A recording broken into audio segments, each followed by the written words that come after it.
अस्सलामुअलैकुम, hope you all are good. मैं भी बिल्कुल ठीक हूँ। मैंने बनाया था जी गाजर का हलवा, और ये तकरीबन 3-4 दिन पहले मैंने बनाया था। ये इसकी फ़ाइनल लुक थी। अब चलते हैं वीडियो की तरफ और देखते हैं कि मैंने किस तरीके से बनाया।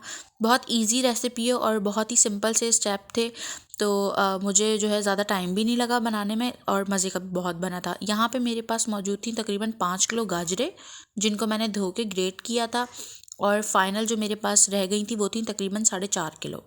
ठीक है, अब इसको मैंने अच्छी तरीके से ग्रेट किया था, और उसके बाद देखते हैं नेक्स्ट स्टेप क्या है इसका।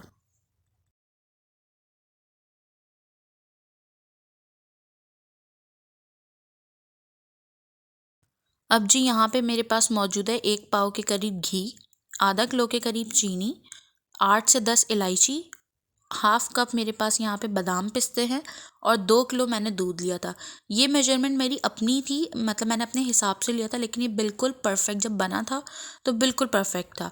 अब इसके बाद जो है मैंने एक कढ़ाई के अंदर सारी गाजरें डाल दी थी और हाफ कप पानी डाल दिया था, क्योंकि ये जो है चिपक रही थी और गाजरों के अंदर से बिल्कुल भी पानी नहीं निकल रहा था। तो मुझे थोड़े थोड़े पॉइंट पे जो है थोड़ा थोड़ा मैं पानी शामिल कर रही थी। जब तक गाजरें सारी बुझ नहीं जा रही थी तो मैं उसमें कंटिन्यूसली डिफरेंट डिफरेंट टाइम के साथ उसके अंदर पानी शामिल कर रही थी। ठीक है जी। अब जैसे जैसे ज़रूरत पड़ रही थी वैसे वैसे मैं इसके अंदर पानी शामिल करती जा रही थी। वो आप अपने अकॉर्डिंगली देख सकते हैं, लेकिन एकदम से भर के बहुत सारा नहीं डालना, वरना उसको सुखाने में बहुत टाइम लग जाता है और बड़ी परेशानी होती है। ठीक है जी। अब मैं इस पॉइंट पे जब गाजरें बिल्कुल गल गई थी तो मैंने इसके अंदर दूध डाला था, और लिटरली ये मेरे हाथ से जो है ना स्लिप हो गया था, लेकिन शुक्र है अल्लाह का कि ये गिरा नहीं, वरना जो है बड़ी रेड़ लग जाती। अब इस पॉइंट पे मैंने जो है आग को बिल्कुल दरमियाना कर दिया था, और 2 से ढाई घंटे के लिए इसको कम्प्लीटली गलने के लिए छोड़ दिया था, ताकि दूध के अंदर ये अच्छी तरीके से पक जाए और गाजरें एब्जॉर्ब कर लें। अब यहाँ पे मैंने आग तेज़ करके जितना भी दूध था वो सब खुश्क कर लिया था अच्छी तरीके से, और इस तरीके से मैं गाजरों को तोड़ भी दी थी ताकि ये थोड़ी सी टूट भी जाएं और बिल्कुल ना एक दानेदार टेक्सचर बन जाए, जो ये दूध के साथ बिल्कुल कंबाइन हो गई थी।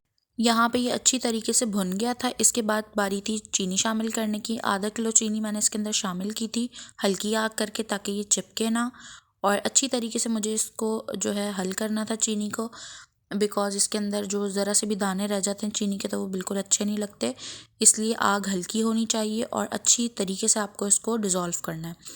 अब इसके बाद जी बारी थी, मैं इस पॉइंट पे कंप्लीट स्टेयरिंग करी जा रही थी, बिकॉज़ हमें जो है एक परफेक्ट सॉलिड टेक्सचर चाहिए था। वाटरी टेक्सचर चीनी के बाद जो हो जाता है वो नहीं चाहिए था, तो इसके लिए हम इसको अच्छी तरीके से भून रहे थे। इसके अंदर बारी थी इलायची के दाने शामिल करने की। ये मैंने पीस के इसके अंदर शामिल कर लिए थे, और जो इसके छिलके थे वो मैंने फ्राई करके इसी के अंदर डाल दिए थे। ठीक है जी।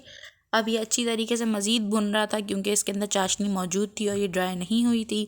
इसको मैं ड्राई करने की कोशिश कर रही थी, और इस कंप्लीट प्रोसेस में मुझे तकरीबन 20 से 25 मिनट लगे थे चीनी को खुश्क करने में।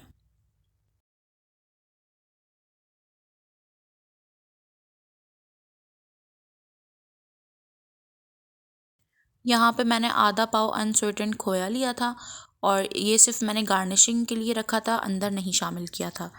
अब इस पॉइंट पे जो है ये बिल्कुल अच्छी तरीके से ड्राई हो गया था, खुश्क हो गया था। हलवे का टेक्सचर भी बहुत ज़बरदस्त था। अब बारी थी इसके अंदर घी शामिल करने की, और मैं जो है आपको इसको थोड़ा सा पास से दिखाती हूँ। इस तरह का इसका टेक्सचर था, और ये बहुत ज़बरदस्त टेक्सचर आ गया था इसका। अब यहाँ पे मैंने जो है तकरीबन हाफ प्याली घी शामिल किया था, जो कि था आधा पाव घी, क्योंकि जो मैंने एक बाउल के अंदर घी लिया था वो था 1 पाव।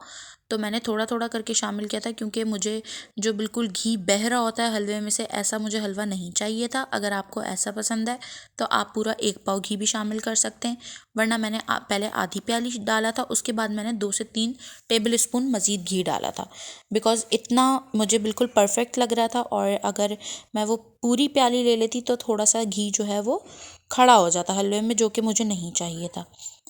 अब यहाँ पे अच्छी तरीके से मैंने इसको भूनना था, और भूनने के बाद जो है मैं इसको फाइनल गार्निश करने लगी थी।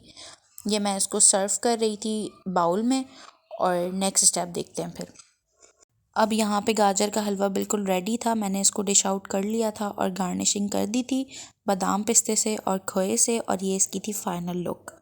और लिटरली ये बहुत मज़े का बना था, ना बहुत ज़्यादा मीठा था और ना बहुत ज़्यादा फीका था और बिल्कुल परफेक्ट जो है इसका टेक्सचर था और लिटरली ये बहुत मज़े का था। तो उम्मीद करती हूँ कि आपको पसंद आएगा और आप इसको ट्राई करेंगे और मुझे फ़ीडबैक में ज़रूर बताइएगा।